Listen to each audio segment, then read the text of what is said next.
飞行员同志，77号飞机准备良好，请您接收。各就各位。是。各就各位。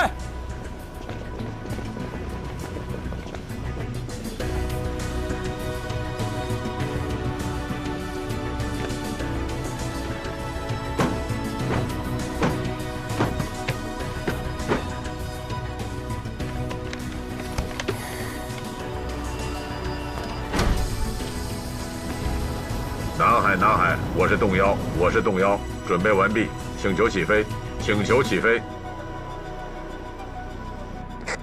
动摇，我是南海，可以起飞。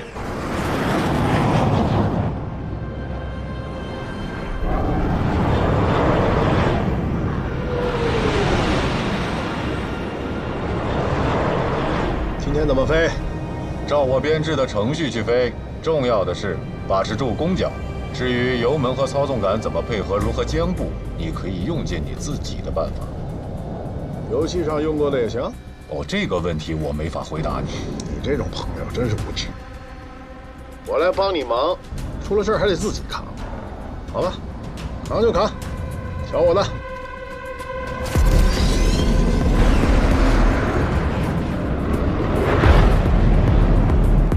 行，风力这么大，还能控制得这么好。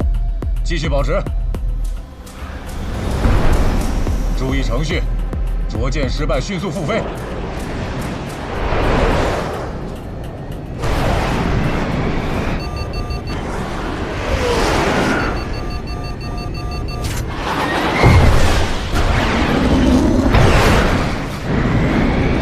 飞得好！我说话，你重复，录音。我说话，你重复，录音。很好，很好。加力飞行，油门保持。加力飞行，油门保持。弓角 W， 弓角 W， 进入要式飞行区域。进入要式飞行区域。弓角 W 保持。弓角 W 保持。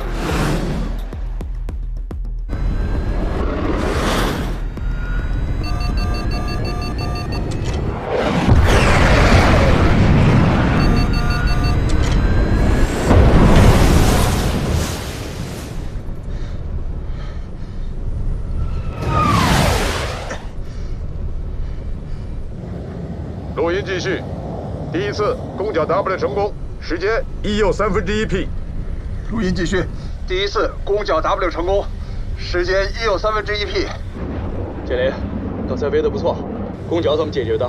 怎么解决的？不是有句话叫见风使舵吗？在我这句话呀，叫见风使杆儿。来，快分享一下你刚才的飞行感受。又是油门又是杆，乱不乱啊？今天的风不对，乱刮。为了集中精力保持弓角，我刚才将油门推到位，只动杆。事情是不是变得特别简单啦？边动油门边动杆，敢不敢飞一次？你敢我就敢。我昨天已经飞过了，不行，弓角是保持了，但是用灯用点全都顾不上。那应该还是速度存在问题。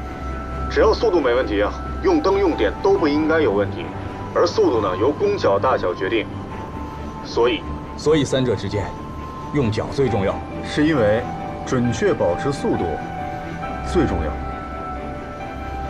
接着飞，该你了。看着。如果只动油门不动杆行不行？不行，纠正一下，数值 Q 时间太长 ，P 就够了。今天这样的风，再加上1/4 P， 只用油门不用杆，用灯用点怎么保证？脑子能不能稍微动一动啊？东耀，刚才感觉怎么样？是不是速度有点过了？弓角是不是也有点太小了？加力没有问题，弓角 W 也是老吴说的一个数值，只是速度太快了。如果保持不好杆的话，很有可能机头着地。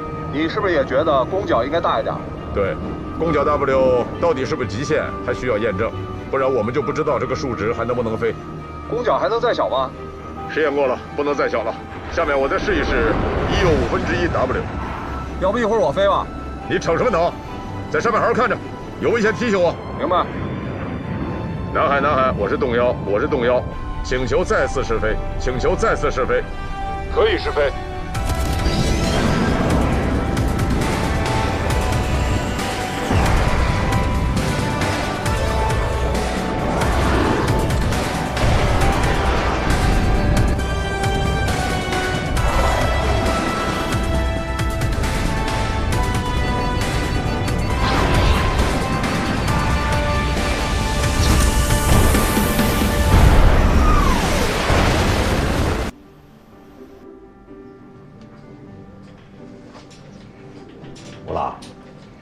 这谢振宇跟康元成都飞4天了，无论是钥匙飞行还是着舰，技术都掌握了。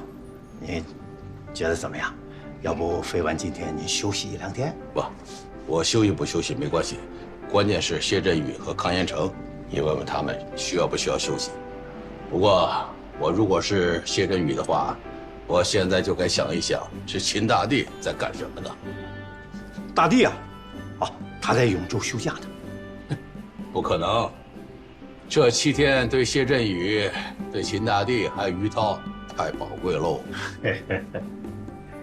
泰山，洞3请求起飞。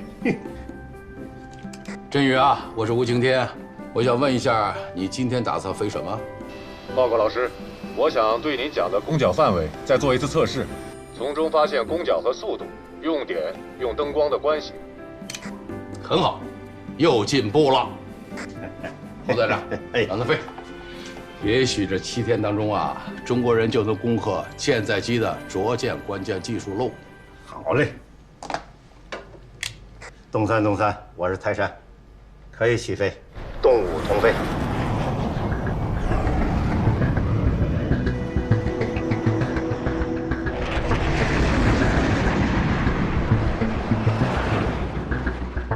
洞3，今天怎么飞？我说过了，我飞你看，从极限攻角开始飞，飞个大的，4/5M。太大了吧，容易发生失速还有尾旋。我师傅跟我说过，说飞行的极限攻角是 M， 但没说过4/5M 不能飞。太冒险了，我算过，这么高的速度，4/5M，尾旋的发生概率在50%上下。那也得试一试，万一将来着舰必须用到这个角度呢？再说了，就算发生尾旋，也可以借这个机会尝试如何战胜尾旋。你又玩旋的，秦大队在，绝对不会让你这么试。他不会让我飞，但他会自己试着去飞。你可越来越像他了，差得远着呢。天霸，回答我一个问题。你说，在飞行过程中发生失速和尾旋，应该如何处理？这个你问我？我需要加强记忆，回答我。关闭所有自动驾驶系统，让飞机变成滑翔机，然后重新恢复机动。明白。泰山，我是洞3，飞行科目极限攻角试飞，第一飞4/5M，请求开始。你个臭小子，敢飞4/5M啊！当年老子也没敢飞这么大的攻角啊！让飞吧。飞好，告诉他，安全第一。如果发现失速和尾旋，要有措施迅速恢复机动。是。洞3，我是泰山，记住，安全第一。发现失速或尾旋，一定要有措施迅速恢复机动。洞3明白。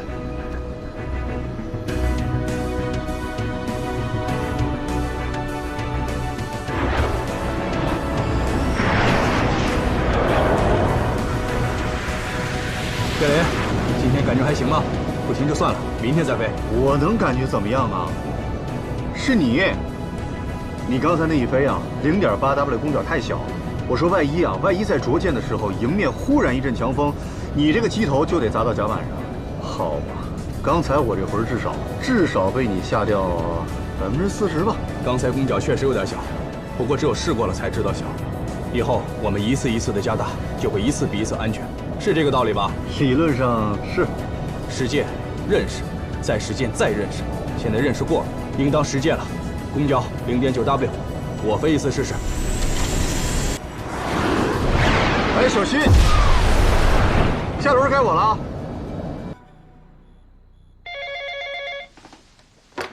喂，秦大弟，这几天休息的怎么样？瞎说！我听说这几天你一直在飞啊。我告诉你，谢振宇和于涛这几天也一直在飞。首长，我这几天呢，跟吴京天、侯团长，还有于涛本人呢，都通过电话，他们试飞的情况，我都了解。你想说什么？首长，说实话，还要感谢首长前几天跟我讲的上战场的那个故事，又命令我们休了7天的假。我呢也试飞了，也休息了。最主要的是，我脑瓜子一下子就清醒多了，让我明白了下一步该怎么办了。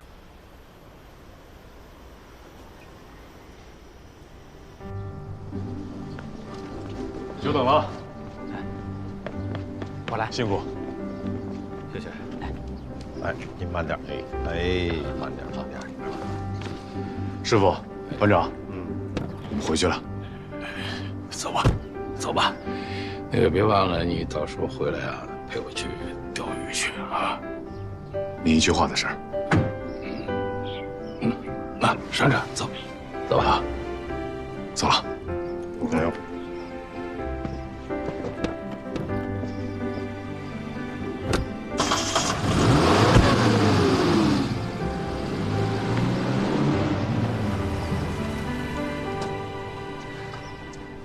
嘿嘿，怎么了，吴老？没什么，迎风流泪，迎风泪。120团啊，要写进海军史了。哦。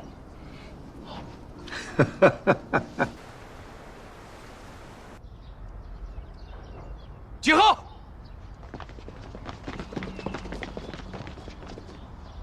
向右看齐，向前看，报数，1、2、3、4、5、6、7、8、9，慢我，稍息，立正。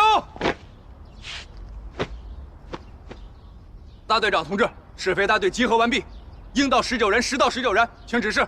入列。是。上去。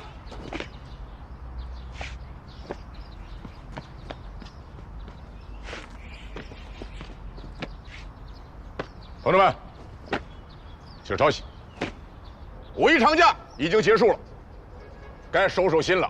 从今天开始，全大队要全力以赴，投入到下一阶段的着舰试飞当中去。任务虽然艰巨，但是我相信突破口我们已经找到了，那就是药式飞行高速着舰。但是今天还不能开始，在试验之前，每位同志都要进行一次医学测试。从我开始，任何人都不允许请假。解散。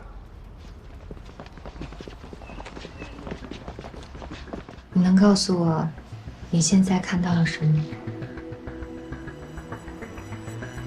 蓝天，天气很好，万里无云呐，阳光灿烂。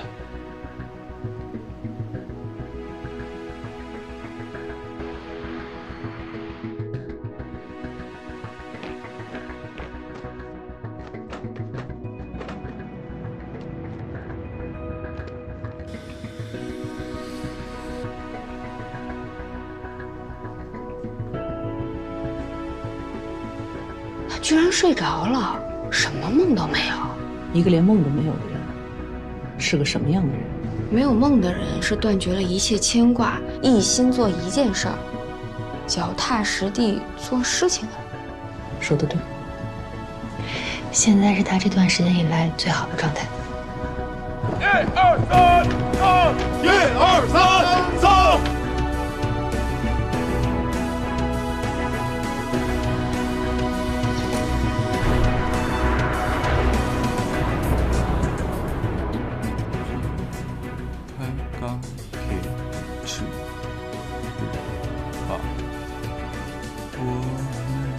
海狂寻兵团的雄鹰，看来是得时不时给他们放个假。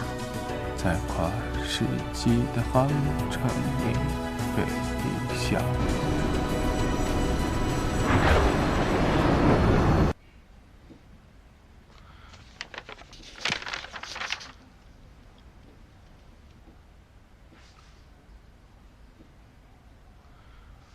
首长，我们准备好了，可以进行第一撞。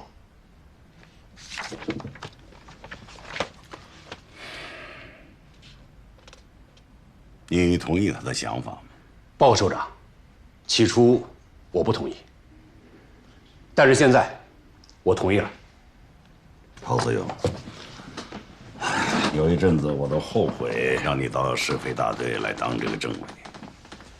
你和秦大帝在有些事情上总是尿不到一个壶里，现在为什么同意了？说说你的理由。我的理由有2条，一是经过5一假期，各方面的研究结果都出来了，认定了人体、飞机、阻拦索、航母甲板都经得住这一撞；二是大帝最近的表现，为自己争到了进行第一撞的权利。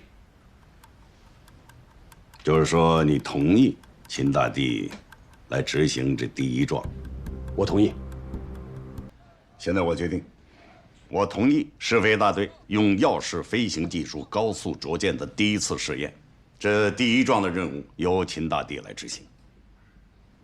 但是我有一个条件。什么条件？如果你这第一撞成功了，或者接近成功，那么第2撞或者第3撞，以及以后所有科目试验的第一次，都不一定由你第一个来上，要给年轻人留下机会。至于什么时候让你上，由我来决定。是。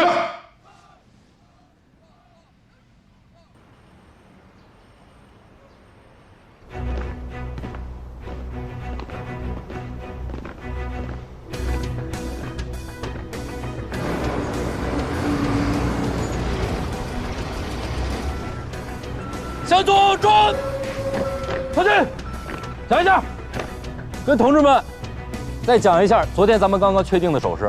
第一，咱们面对飞行员做出好的手势后，看起飞站，起飞站做出回应之后，咱们由好变成长，对，这代表可以全加力。大家记住了没有？记住。好。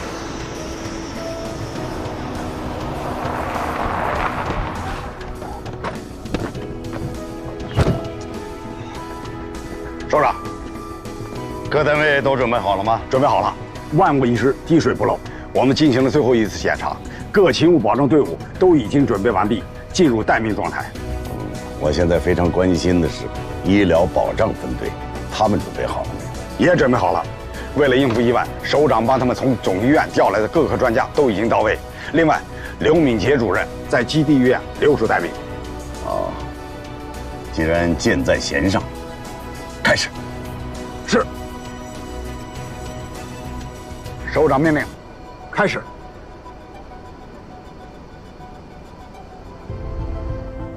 消息，立正！中国人民解放军海军特级飞行员航母舰载机试验试飞大队大队长秦大帝同志到，请您出列。是。秦大帝同志，准备好了吗？报告指挥员同志，第一试飞员秦大帝准备完毕，请求出发。秦大帝同志，万无一失，滴水不漏。万无一失，滴水不漏。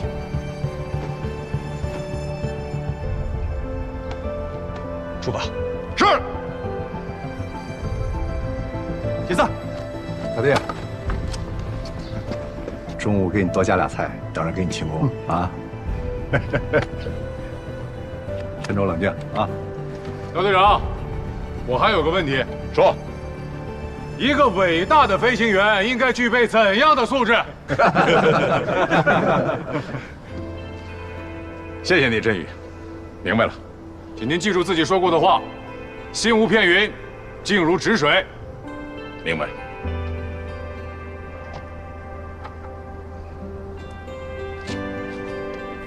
姚队长，闭上！闭上！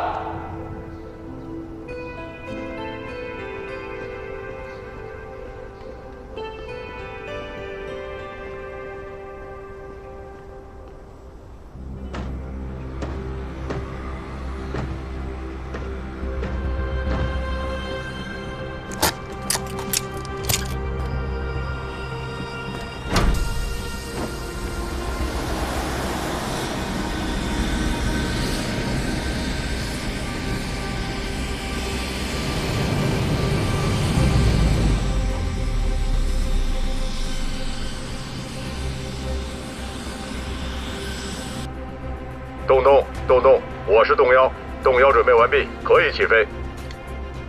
动摇动摇，我是东东，我是易振邦，今天我直接指挥你。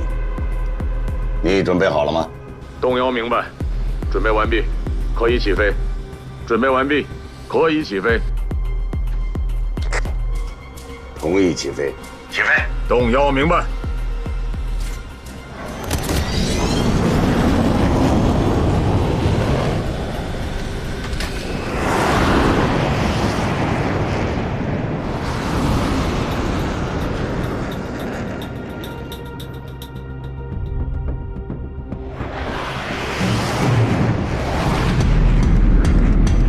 振宇啊，大地正在执行你和于涛的着舰程序，巨型转弯之后降低高度到 Q， 然后寻找灯光下滑通道。动摇动摇，我是东东，报告你的飞行状态。报告你的飞行状态。状态很好。动摇，请求进入着舰程序。动摇动摇，我要求你重新对着舰的准备工作再进行一次检查。检查完毕，向我报告。动摇明白。东东，动摇报告，着舰准备完毕，着舰准备完毕，可以着舰，可以着舰。大弟，还记得我给你讲过的故事吗？首长给我讲了很多故事，我不知道首长说的是哪个故事。上战场的故事，打仗的故事，过雷区的故事。我想起来了，首长说过，只有进入雷区，才能发现雷区。进了雷区，最要紧的是什么？是地雷。进入雷区，如果没有时间排除它，那就绕开它。你今天的感觉里有地雷吗？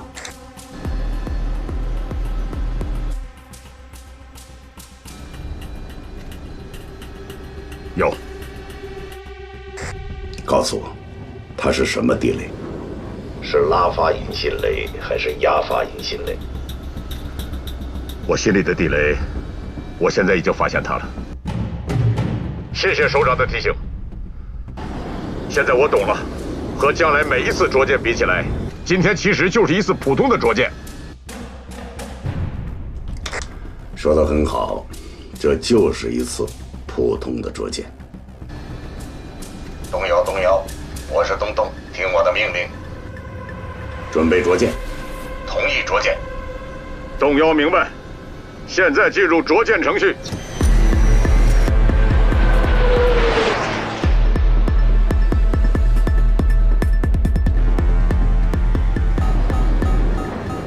动摇报告，已进入灯光下滑通道，高度 Q， 攻角 L。注意油门保持，攻角保持。油门保持，攻角保持。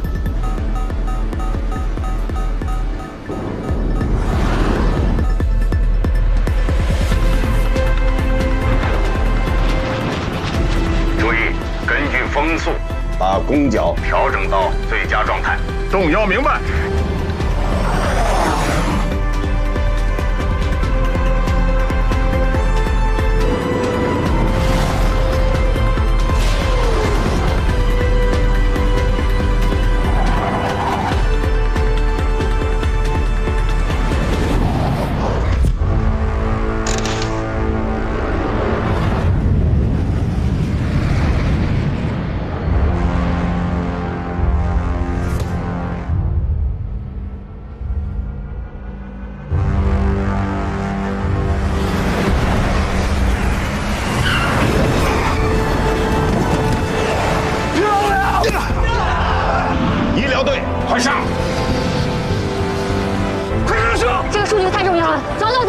看一下着舰助力检测器，撞舰那一刻冲击力到底有多大？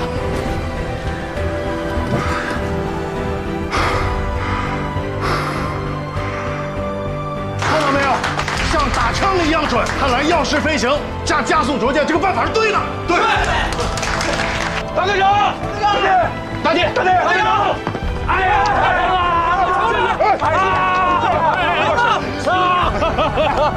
大姐，感觉怎么样？能怎么样？一切正常吧？好，那就好。振宇啊，谢谢你和于涛，我今天就是用你们俩编制的捉奸程序捉的奸。来，快，担架！来，没事，院长，没事也不行。怎么样？报告首长，我没事。快，别上担架。没事，真的没事。哎，小心！哎，等一下，先把监测卡取出来，车一到，马上送检验室。你也上车吧，快！啊！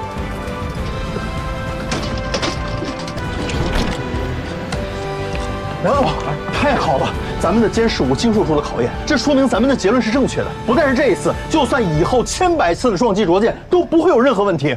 我要尽早的下结论，对飞机进行一个全面性的检查。是。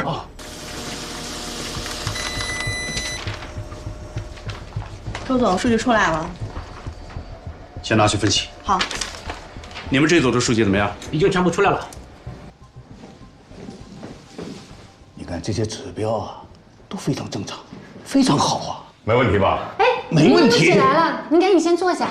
我着急，我要出去方便一下，去趟洗手间。来，我陪你。哎呀，首长，你怎么来了？我怎么不能来？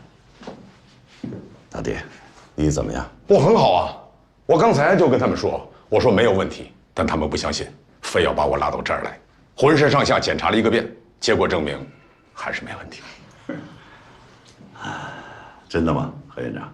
报告首长，真的，经过检测和对人体医学监测卡记录的数据进行分析，虽然经过了这重重的一撞，但是秦大队长的身体，尤其是主要器官，没有任何问题。我有些问题需要了解一下，大队长，在撞见之后，哪怕是有一瞬间的恶心的感觉、想吐的感觉，你有吗？有那么一些，但是我觉得这个问题是可以解决的，没事儿。好，那我没有问题了。大弟，我问你，飞机的操控系统和撞击之前有什么不一样吗？你发现什么问题没有？报告首长，至少这次没有。那谢振宇和于涛的捉奸程序，你认为可以继续以这套程序为基础，搞一套我们自己的捉奸程序吗？是的，我想向首长建议，由谢振宇和于涛再飞一次，由他们执行他们自己编制的捉奸程序，可能印象更加深刻。我还建议接下来还由他们俩主持，对这套捉奸程序进行提高和完善。这个可以考虑，但是基地和军工单位的专家团也要参与，我们一定要搞出中国人自己的一套捉奸程序来。我只有2点要求：一是要安全，2是要可靠。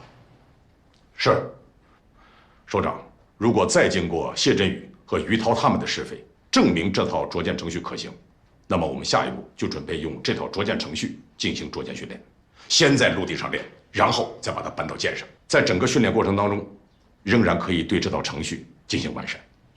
好，就这么定了。是，秦大队长，我这个人不善于表达感情，可是现在我很想跟你拥抱一下，可以吗？没问题。这样，能不能先让我去趟洗手间？等回来以后，我再跟你拥抱。首长，我陪你，慢点。刚才讲的是经过，下面我讲一讲技术环节方面的问题。经过军工单位和我们海军自己的专家研究分析，又经过前一段时间我们的试验试飞，大家一致认为由谢振宇同志主持，由于涛同志参加编制的这套捉奸程序，基本上是正确的。它的最大贡献就是找到了准确捉奸的方法。大家鼓掌。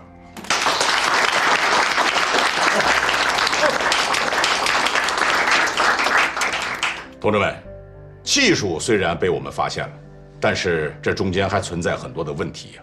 第一个就是加速的问题，到底要加多少力？是不是加的力越大越好？那么通过这次我的试飞，我得出了一个答案，刚才已经告诉大家了。那么在下一步的试验当中，我们每一位同志都要自己去体会，都要得到一个属于自己的答案，然后把这些答案汇集在一起，经过分析研究，我们一定要找到中间的一个常数。到了那个时候，我们才可以说我们找到了这个加力的一个准确的数值。同志们，和这次试验相比啊，我认为下面的试验才是最重要的，尤其是加力着舰挂锁以及挂锁失败之后成功实现逃逸复飞，为什么这么说呢？舰载机准确着舰、成功挂锁，以及挂锁失败之后成功实现逃逸复飞，才是我们要攻克的舰载机着舰的2大关键技术。在这2项技术当中，挂锁失败之后成功实现逃逸复飞，又是关键中的关键。我要讲的就是这些。那么接下来大家还有其他的问题吗？薛振宇，大队长，在第1次模拟双击着舰时，总指挥让你绕过雷区，什么意思？对啊，这我也想知道。都想知道。我们也想知道。对啊，知道。那我来讲讲这件事啊。首长给我讲过一个当年他曾经上战场的故事。他所在的部队啊，突然进入了敌人的雷区。敌人因为撤退的比较仓促，临时布设了一些地雷，一种叫拉发引信地雷，也叫半雷，就是那种你只要趟上去就会爆炸的雷。还有一种埋在地下的叫压发引信地雷，就是说只要你踩上去才会爆炸的雷。当时全体都停下来看师长，师长说时间不允许我们停下来排雷，就从这些拉发地雷上面跨过去，只要不绊到那个线就应该是安全的。因为敌人撤退的仓促，不可能在半线地雷的下面再埋另外一种雷，而没有半雷的地方恰恰是不安全的。结果大部队成功地走出了雷区，没有一个人伤亡。后来首长说，这件事情对他的人生有很大的启示，那就是在跨越雷区的时候，你的心里就不能再想着另外一种雷，那样的话，你等于是自己掉入了自己的雷区。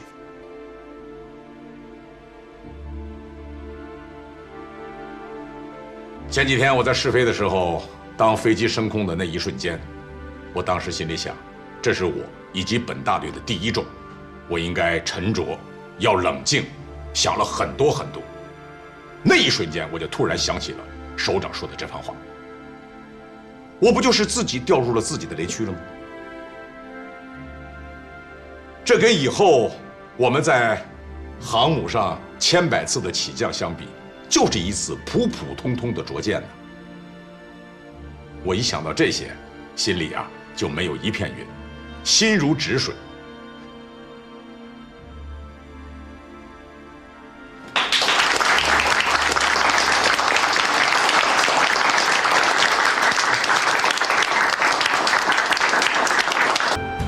战术上有僚机、长机之分，实际上，在这个团队里，每个飞行员都是为神圣使命保驾护航的僚机。都准备好了吗？报告首长，准备好了。那就是说可以开始了。是。今天谁第1个飞？报告首长，是于涛。现在的试飞顺序是根据专家打分定的吗？是。排在第1位的是谁？我和于涛并列第1。那谢振宇呢？谢振宇的总比分比我和于涛少0.01分，排列第3。报告首长，今天开始，我们全大队准备以钥匙飞行技术进行高速着舰挂锁。我们相信于涛肯定能够成功。另外，报告首长，我们要求全大队每个同志都要飞1次，如果挂锁失败，立即转入逃逸复飞。请首长指示。开始。是。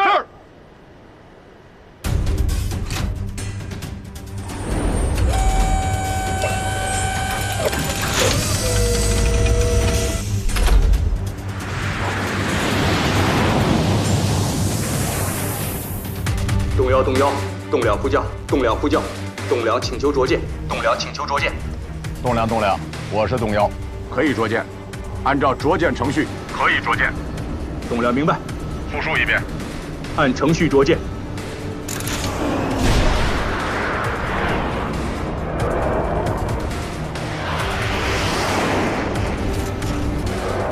动2，你目前状态很好，保持。明白。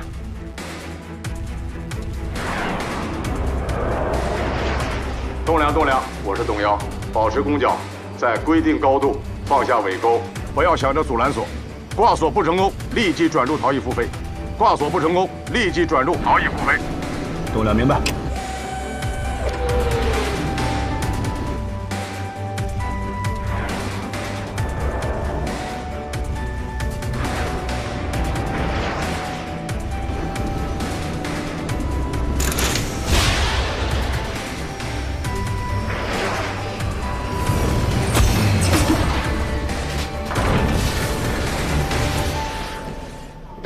好。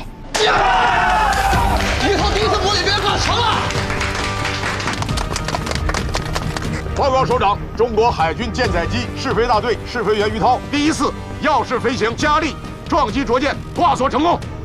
祝贺你们，祝贺于涛，继续试飞。是。东三，出发。是。祝你成功。谢谢大队长。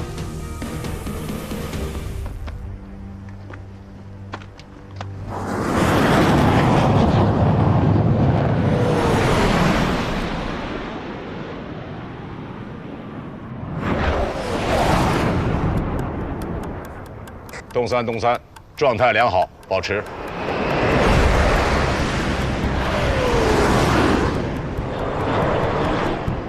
东三明白。心无片云，静如止水。东三，你说什么？东幺，东三报告。东三在说，心无片云，静如止水。不要想着这是我第一次着舰试飞，我在绕开自己的心理雷区。东三，我是动摇，停止降落，立即飞往待飞空域，重新飞到待飞空域。东三明白。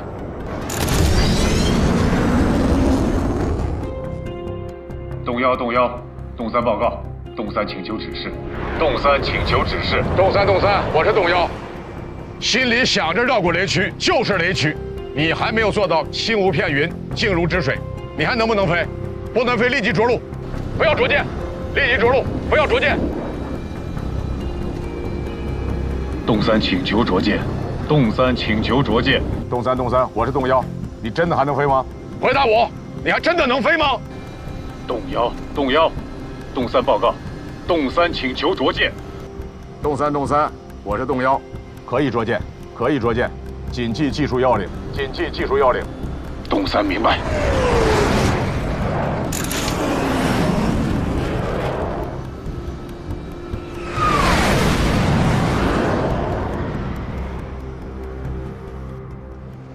秦大帝跟我说，他们飞的可以接近一条直线。我开始还不相信，现在看来他们做到了，都是好样的。我听秦大队长说，这要归功于谢振宇和于涛，是他们先搞出来的一个着舰程序。一开始飞得摇摇晃晃的，现在稳多了。谢振宇是在落实一总的指示，要像出膛的子弹一样，命中靶心，准确着舰。哟，谢振宇下来了。东三，我是动摇，不要想着挂锁，谨记技术要领，保持加力，放下尾钩，不要想着挂锁。如果挂锁不成功，立即转入逃逸复飞。东三明白。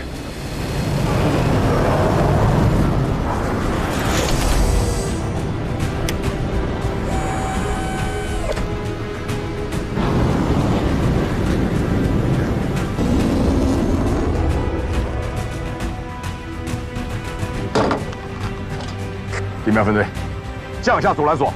是，降下阻拦索。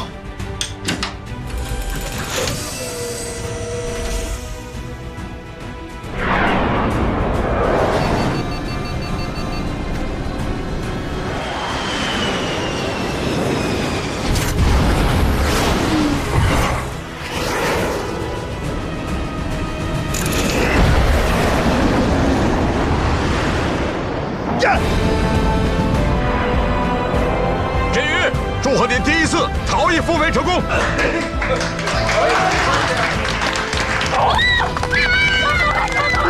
牛！好。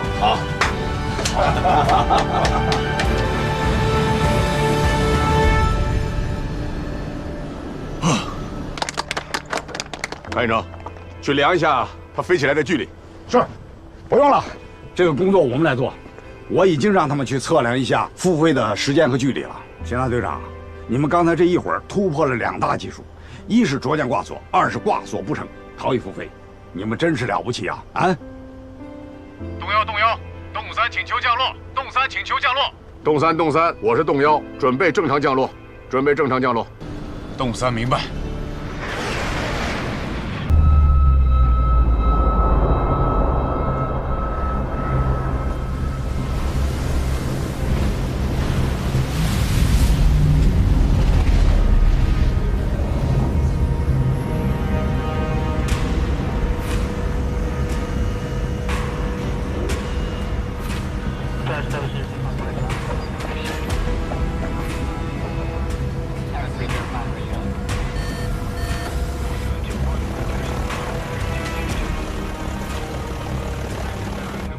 Admiral, we are fast approaching the territorial waters and airspace of China.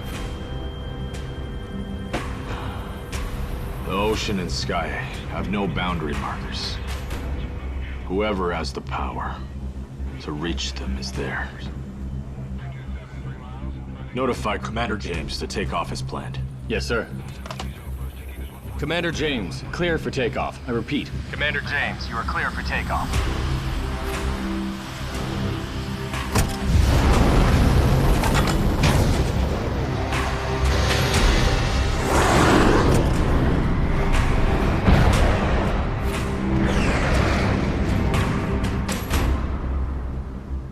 报告首长，发现敌情。什么情况？发现不明国际战斗机忽然改变方向，接近我国领空。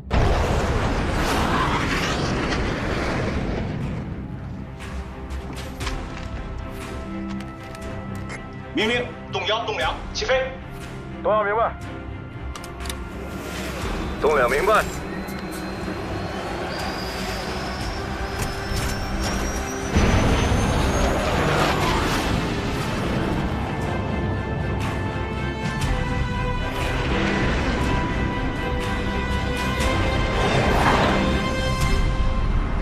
小心动2！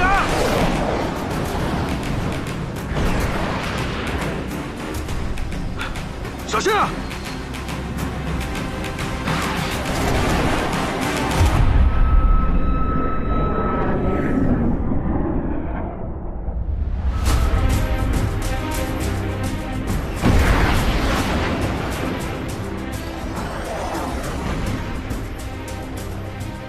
果然是他，郑思。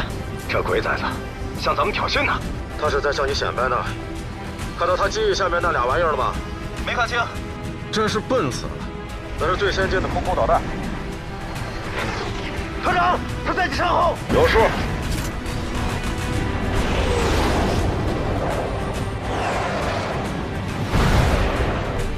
哼 ，wonderful。动1，敌机2架正接近战斗空域。 我已命令动3、动4赶往支援。我已命令动3、动4赶往支援。他们真的来了。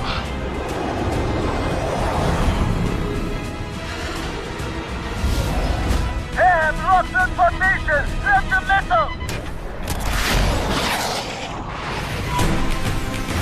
来吧，小子。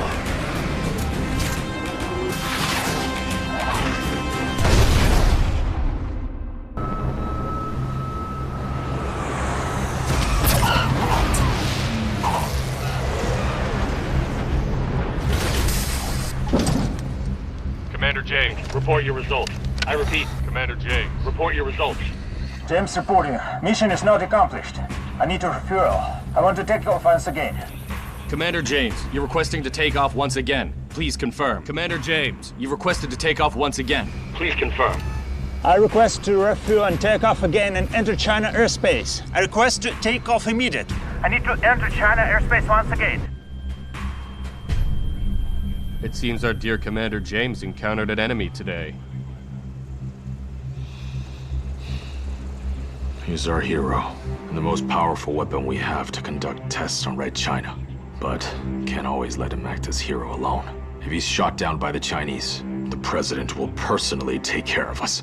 Order Commander James to take off now, but he's just a supporting role today.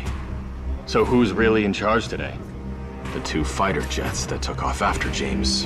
Their mission is to suddenly appear and launch an attack. Don't fight. just use our most advanced missile to kill him. Teach their leadership a lesson. That without good planes and good missiles, especially aircraft carriers, a country can't even defend its doorstep, let alone dream of going toe-to-toe with us. I propose the deployment of 2 additional fighter jets. Agreed. Commander James, you're clear for takeoff. I repeat, you're clear for takeoff. You are permitted to take any means. Repeat, any means necessary. Copy. Captain Baldwin. Captain Anderson, stand by for takeoff. 报告，发现敌情，不明国际战斗机一架再次接近我国领空，方位9洞，坐标洞9。命令，洞1、洞2，起飞。来了，团长小心，上看。是。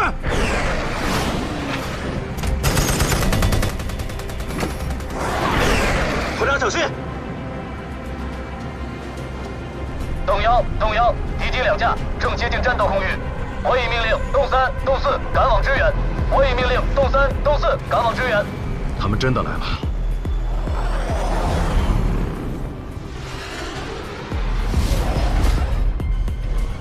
栋梁，小心，赶紧闪开！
怎样的幸运才能够真正实现梦想？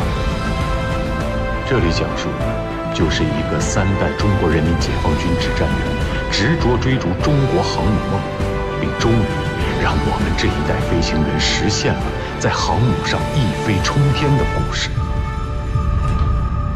好风凭借力，送我上青云。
大弟，咱这歼15真是漂亮啊！新机型试飞，非你秦大帝莫属。我也跟着沾光，能飞歼15太开心了。喊什么喊？谁不知道歼15是要上航母的？我做梦都想上航母，好兆头啊！哇塞，你腰怎么样？哎，什么腰怎么样？要干什么？我不干什么。不干什么？你干嘛这么问？我告诉你啊，亲爱的弟同志。重要的时刻马上就要到了，我腰能有什么事啊？啥事都没有啊！说着说着还跟我急眼了，你谁跟你急眼？别提这事儿。等你。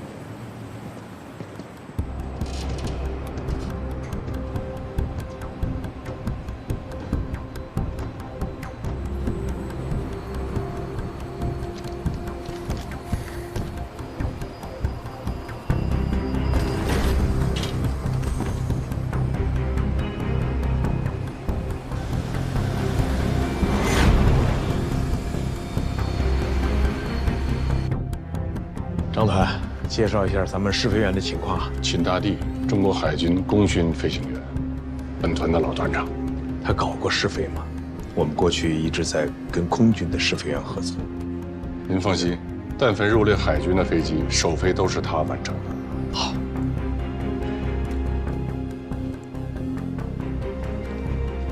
梁总，你有不舒服了？没事，有点小紧张。好的，谢谢。动摇，动摇！我是南海，我是南海。动摇收到，南海请指示。这款新机型的资料都熟悉了吧？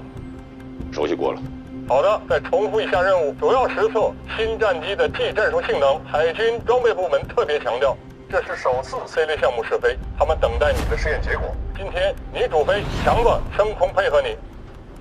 明白。可以开始了。是。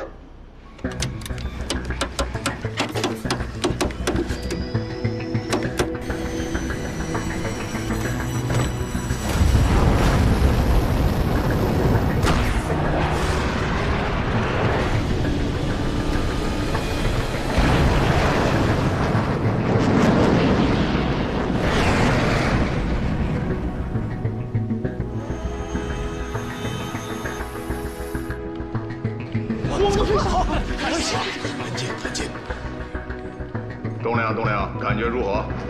非常好，出奇的好，很舒适。很舒适是有原因的。南海，动摇准备完毕，请求开始。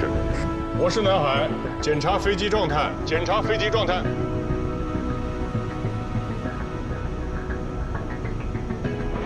南海，飞机状态检查完毕，一切正常，请求开始。可以开始了。动摇明白。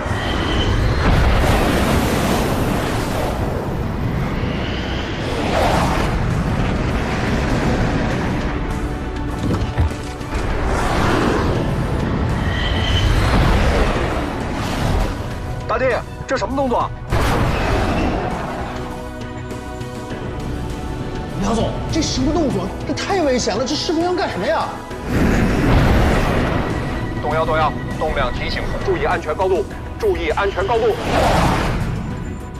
他飞得太低了，实战当中根本不需要这么飞。梁总，他就在炫耀飞行技巧，出了事怎么办？安静。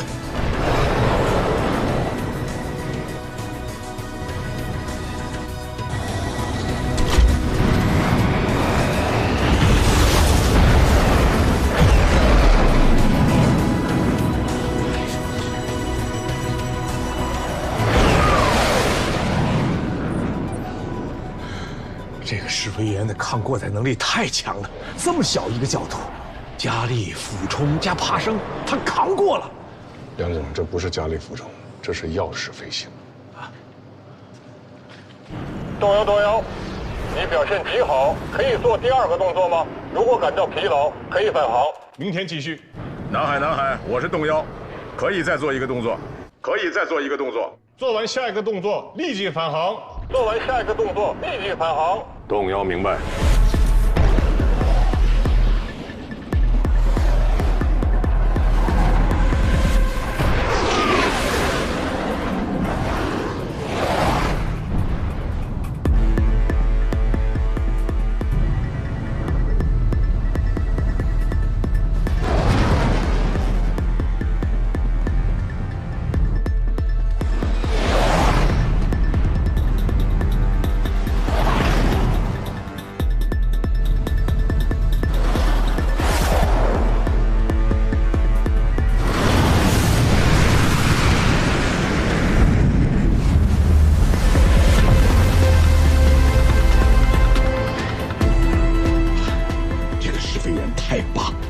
这么一个动作，就测出了飞机的灵活度。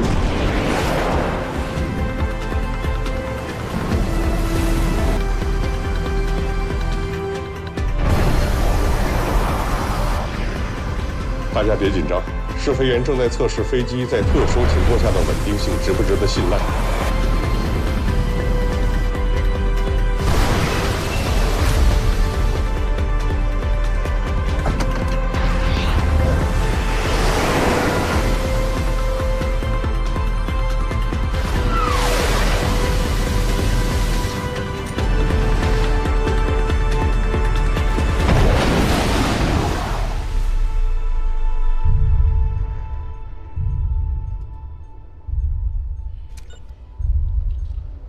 动摇，可以了，返航。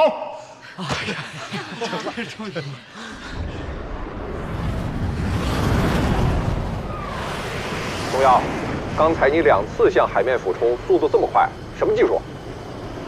是钥匙飞行。钥匙飞行？你从来没飞过，也没教过我。对，一直没有机会，而且它不在我们的飞行手册里。这个动作手册里没有啊？是，但有人飞过。谁啊？我师傅于兆年，还有吴惊天。为什么飞行手册里没有钥匙飞行？因为我们没有航空母舰。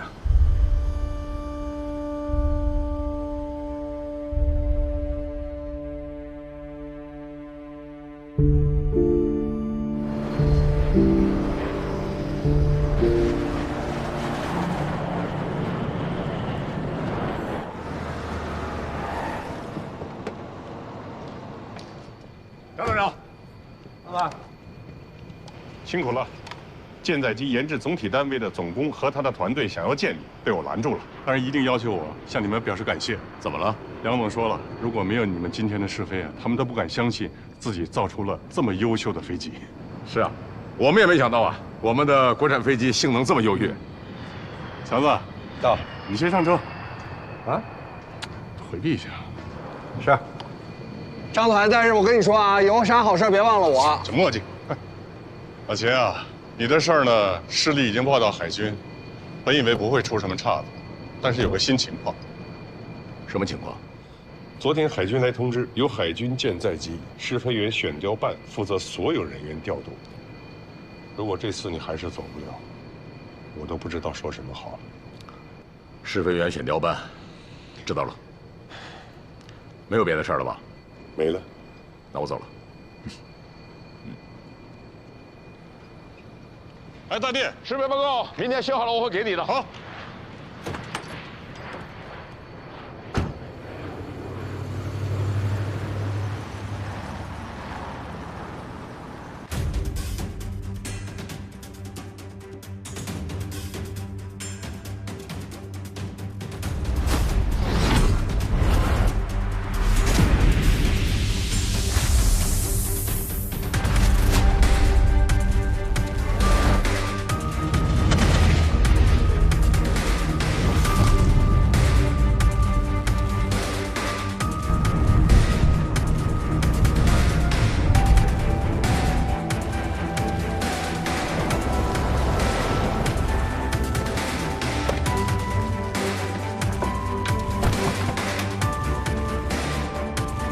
首长好，首长好。准备好了没有？准备好了。时间到了，开始。好。听我命令。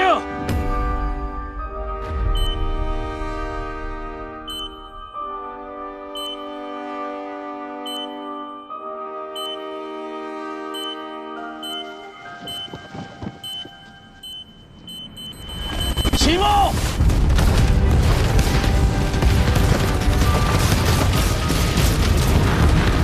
首长，您看，这边的山路炸开后，就能拓宽我们机场的主跑道。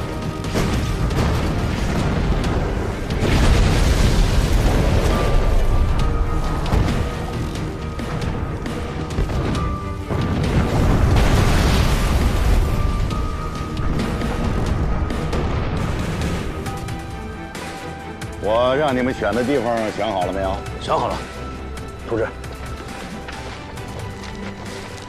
在这里，靠近海边，东向，又是山头，按您的要求。在。走，去看看。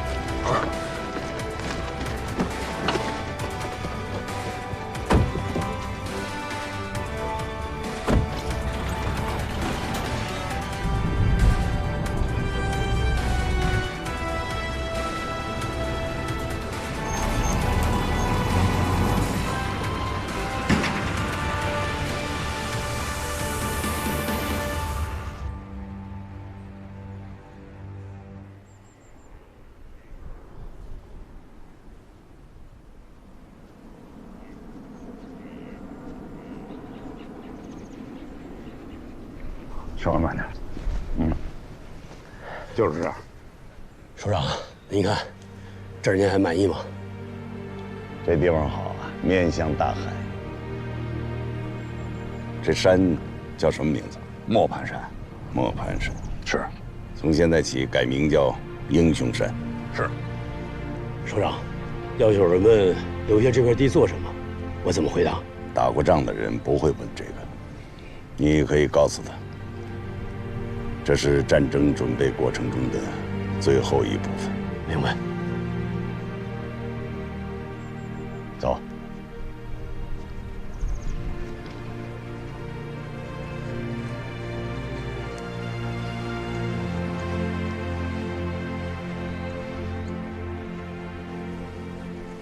这个地方，给我留着。是。走吧。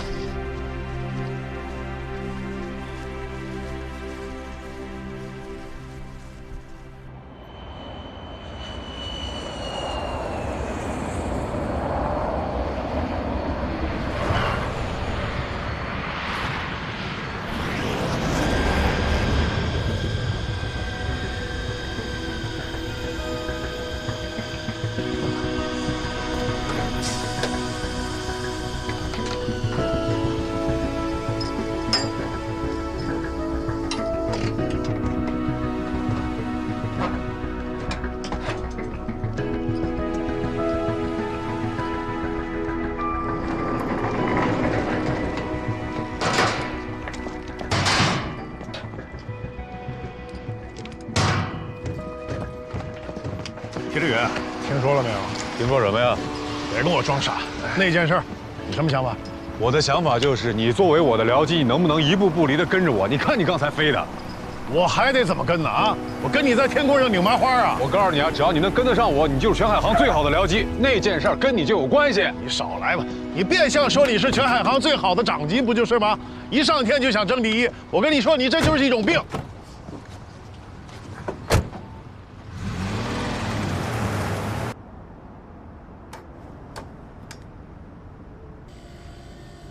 首长，海航基地1号首长报告，发现不明国籍的战斗机2架，接近我国领空，立即驱离。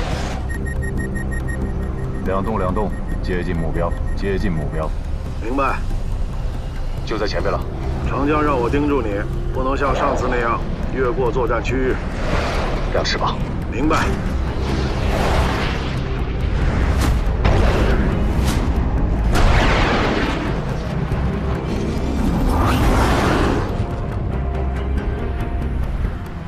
老康叮嘱 A 机，今天就要狗屎运了。什么？我们碰上了火鸡大队的王牌罗伯特。我是中国人民解放军海军，你已接近中国领空，请亮明你的身份、国籍和飞行目的。We're under freedom of navigation. Please keep away. 你已接近中国领空，请立即离开。The Chinese airmen, hard time, bro. 不用跟他废话了，用实力告诉他什么是边界的意义。明白，靠上去。收到。梁栋，你负责他的僚机。收到。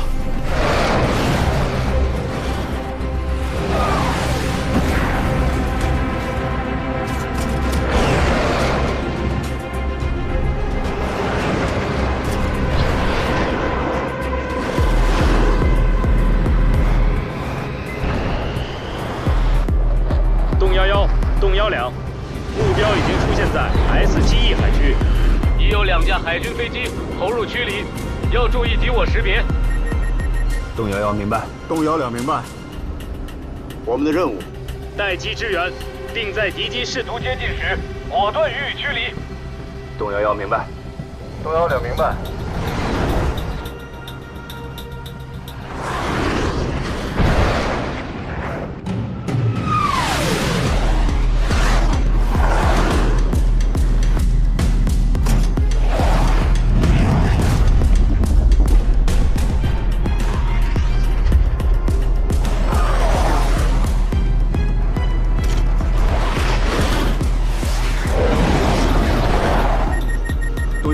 发现海军飞机和敌机1架，已对此敌机实施驱离，我去找另外1架。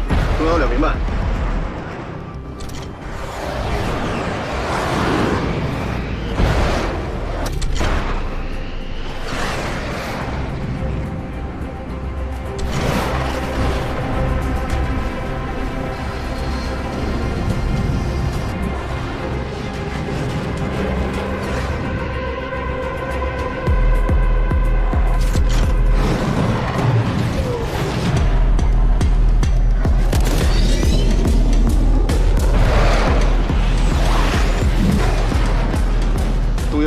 我这边是海军120团的老康，你那边应该是他的长机老谢。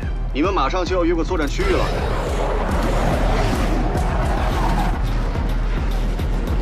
哎，这俩小子干什么？老毛病又犯了。两拐，我是长江，听到回答。两拐，我是长江，听到回答。谢振宇，我警告你，不得越过作战区域，不得越过作战区域。长江，我是两栋。不明国际敌机2架侵入我国领空，1架已被我驱逐，另1架呢？正在被驱逐。命令两拐不得超过作战区域，明白吗？两栋明白。两拐，团长让你不要超过作战区域。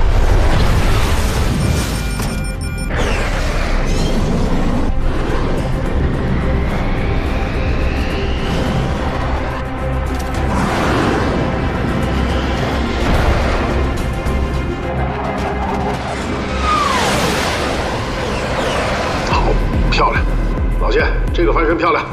和尚打伞，无法无天。警务参谋到。谢振宇一落地，把他给我关警卫室。还有那个康延成，一起关。团长，老谢是该关，可是康延成有点冤枉。冤枉？他俩是穿连裆裤的。一个吹笛，一个捏眼，一个偷驴，一个拔角，冤枉不了，执行吧。这儿。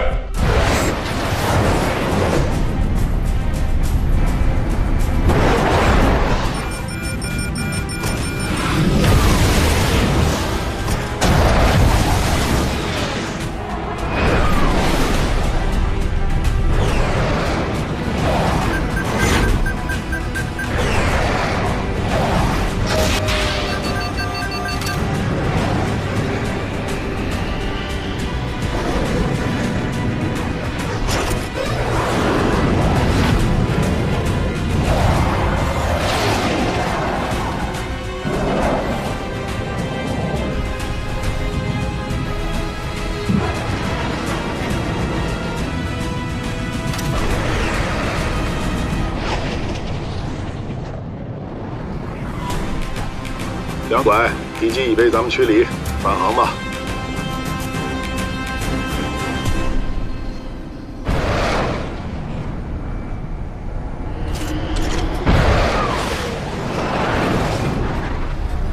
海军的谢振宇，这小子要干嘛？他还想像上次大苹果那样再锁定你一次吗？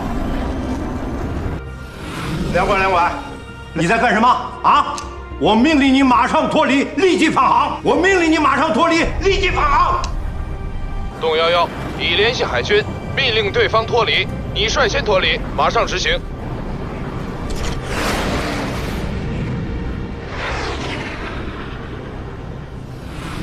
洞11，你又差一点被谢振宇那小子锁定。这小子还真是长见了。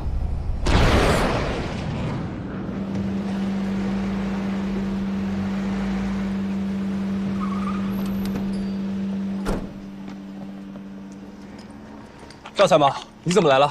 于大队长，值班首长要求我们调查海军飞行员在 S7E 海区对你发起的挑衅事件，并写出书面报告。你是当事人，请跟我们走。好吧，我跟你走。我自己向首长解释。我也去，我是见证人。哎，等一下，海军最近是不是有什么大事要发生啊？刚刚接到军情通报，中国第1艘航母平台要出海试验试航了。还有什么？海军要成立航母舰载机试验试飞大队。已经在全海军选人了。天哪，你说这小子会不会是？这我就知道了。哦，对了，空军也要选一支队伍去支援海军，加入他们的试飞大队。上车。啥也不是，胆儿太肥了。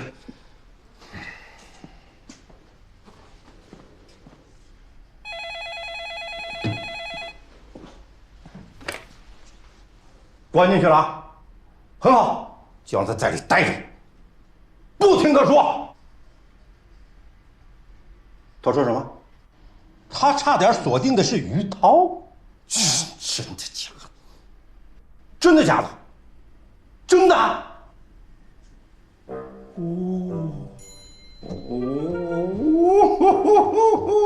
啥也不是。啊？怎么处理？哦，那要是真的，那情况就不一样了。啊，冷处理。哎，等一下啊。哎，我记一下啊。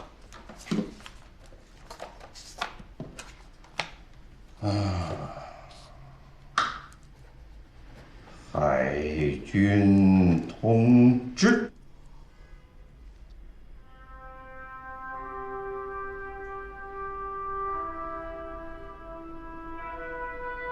什么情况？侯团长，那件我们盼了多少年的事儿，开始了。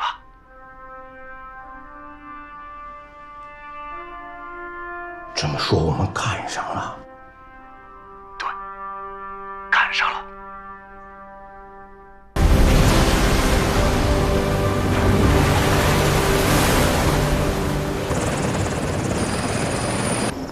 争取在最短的时间内搞出第一条跑道来，明白吗？明白了。首长，第一条跑道已经提前施工，他们有可能提前2个月搞出第一条跑道。2个月？对。那就是说，最快1个月的时间，我们的舰载机、阻拦索，还有飞行员，就可以在这条跑道上进行试验试飞。是啊。还有呢，首长，我的队伍正在集合，我会抓紧时间训练他们，保证试验试飞一开始就有一支过硬的地面保障队伍。军中无戏言，保证任务。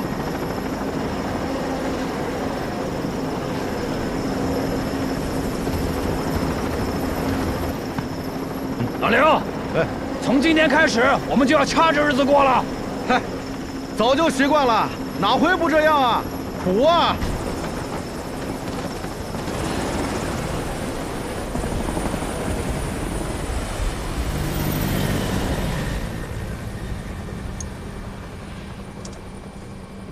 行了，陶博士，现在有时间了，你说说你这一块儿。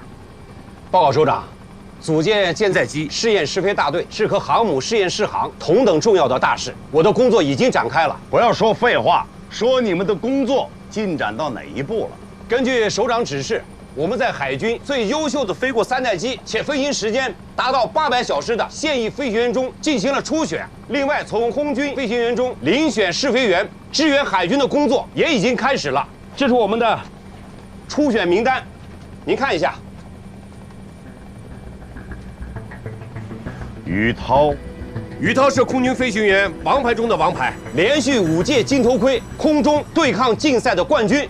我知道，于海洋的儿子，他的爷爷是我们海军航空兵的老英雄，于兆年老前辈。你接着说。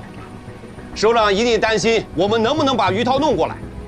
我们跟空军进行了沟通，得到的答复是海军搞航母，空军不惜一切支持。但是任务完成了，人还得回去。你怎么回复的？首长，您希望我们怎么回复啊？笨，什么好听的说什么呀？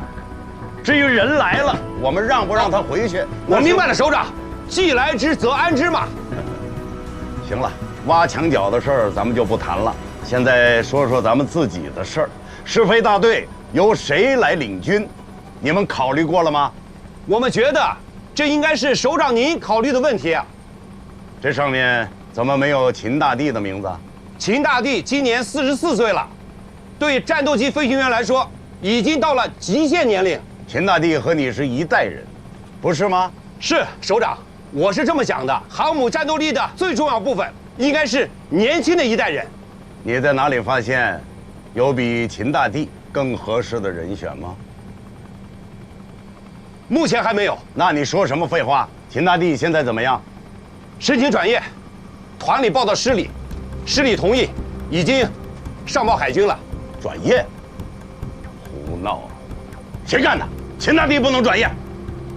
首长，大帝家里的情况您应该清楚，孩子有病，老父亲还半身不遂，这些年大帝精神上、经济上承受了太大的压力啊！要打仗了，你跟我说他家里有困难，有困难，军人就不上战场了吗？啊！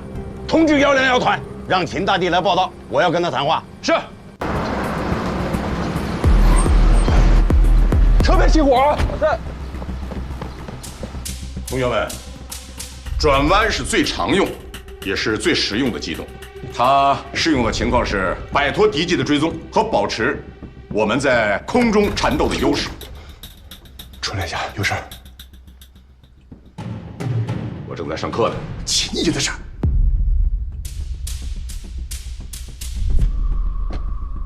你外面等我一下，马上下课了，我就过来。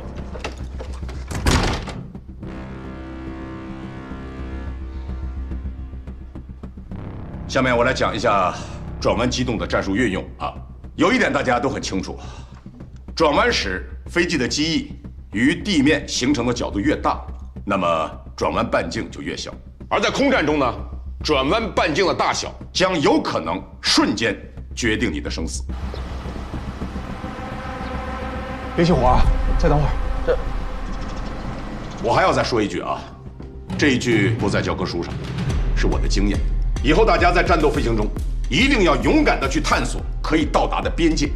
那么这个边界就是我们最小的作战半径。哪怕你比敌人节约0.1秒，你就可以抢占先机。那么最后取得胜利的那个人，就是你。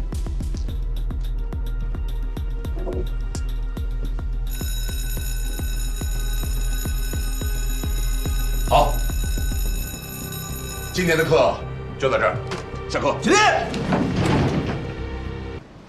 你就开门见山吧，是首长让你来的。是啊。什么指示？首长命令你尽快到即将组建的舰载机试验试飞大队报道，马上展开工作。大爹，有些情况我得告诉你。航母的建设工程进展顺利，舰载机试验试飞基地也已经破土动工了，正全力以赴建第一条试验试飞跑道。你的时间很紧，要马上组建队伍，进行战前程序。2家参与项目的军工单位的专家团也同时进场，他们一进场，试验试飞就开始。是不是弯子转得有点急呀？想到了，只是没想到这么快。人员的初始名单带来了吗？啊，带来了，是从飞过3代机800小时以上的优秀飞行员中挑选出来的，规模不能大。另外，空军有5名金头盔飞行员过来支援我们，共同组成一支20人的队伍。这是初定名单，留谁不留谁，你有最后决定权。谢振宇是120团的谢振宇。对啊。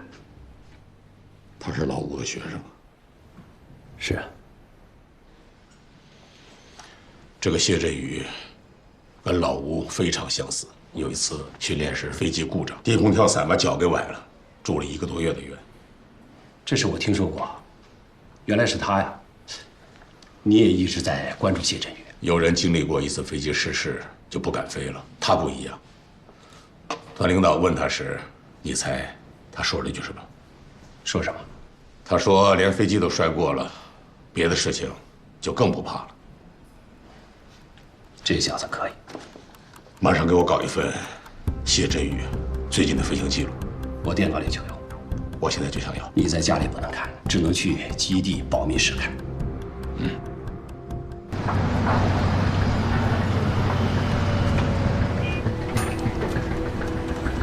哎，队长，这全是工地，哪有基地呀？同志们，明天我带你们去试验试飞基地，那老大了。大在哪儿啊，队长？都给我闭嘴！就你们有嘴，一天到晚叭叭的。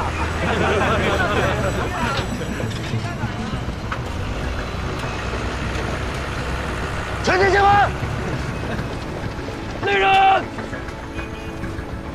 首长，你们是？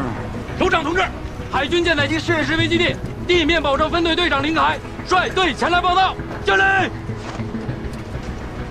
立命！好啊，这么快就到了。我是基地司令员张天一，握个手吧，就算认识了。首长，首长，问您个事儿，咱们基地在哪儿？就在这个地方。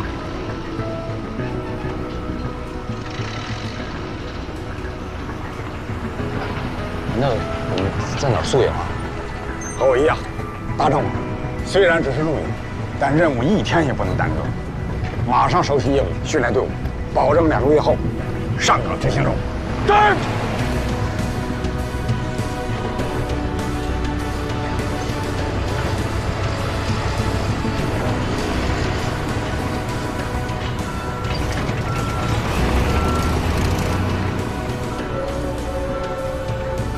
同志们，告诉大家一个好消息，我们算是赶上点了。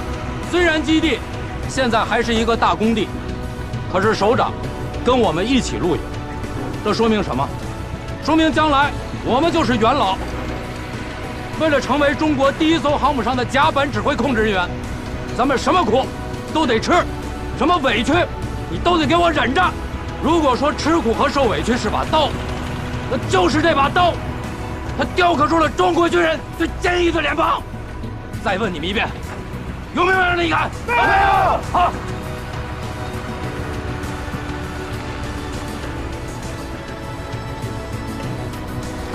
我命令向火靠拢，放下装备。咱们就在这儿搭帐篷，从今天开始，这儿就是咱们的家。改革开放有深圳速度，航母战斗力建设也要有地面保障分队速度。说干就干，干！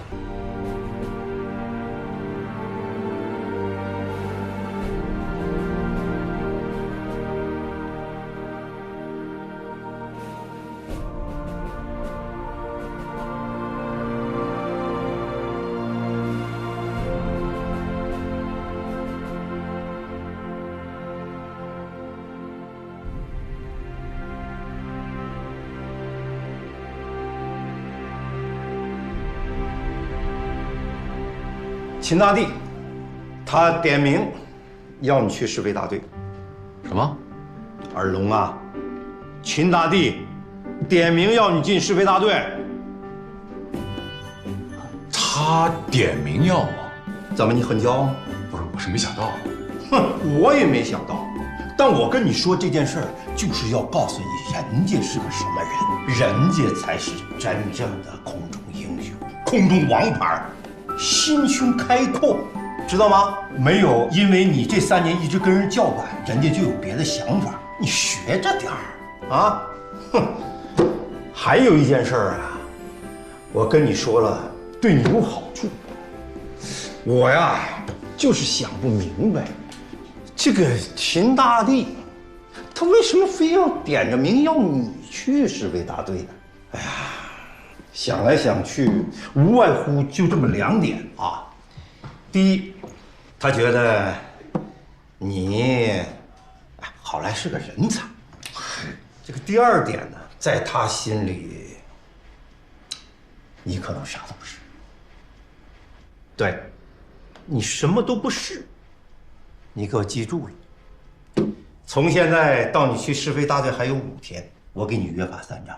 如果做得到，到了那天我不拦你；如果做不到，嘿嘿，到时候你连到试飞大队进行下一步选拔的机会都没了。我还要接受下一步的选拔？啊？试飞大队的门是那么好进的吗？你以为你是谁呀？约法3章，第1章，进了试飞大队，要100%的服从秦大队长领导，要表里一致，不能阳奉阴违，尤其是不能捣乱。在这方面我太了解你，你这鬼点子太多了，必须克服。听清楚没？明白。说第2章吧。第2章，这章也是最重要、最关键的。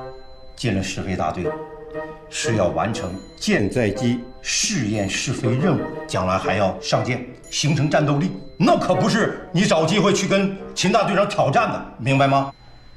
可万一秦大队长不清楚呢？他要是主动向我发起挑战，我还要挂这个免战牌吗？那不是丢咱们120团的脸吗？你少来这套！你要不主动挑战，人家秦大队长他怎么可能？明白了。这章再加一条，无论你用什么坏点子，去强迫秦大队长主动跟你挑战都不可以。这也算我头上。这怎么了？行不行？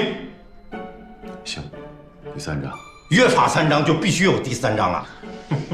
真是第3章，哎，有了，第3章有了，嘿嘿嘿，这你逼出来了啊！如果你到了试飞大队，你跟秦大队长捣蛋，不听他指挥，搅了他的大局，我就让他开除你。你不要以为他开除了你，你还能回120团。他当天把你退回来，第2天我就安排团里让你转业。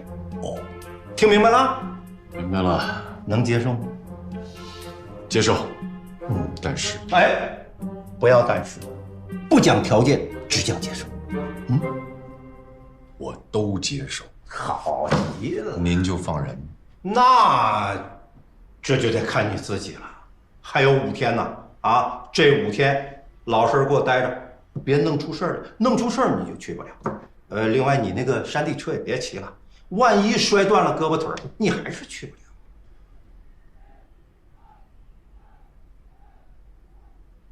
谢谢团长的忠告。团长，我向你保证，用不了多久，我会以航母舰载机飞行员的身份，为咱们120团的团史添上最辉煌的一笔。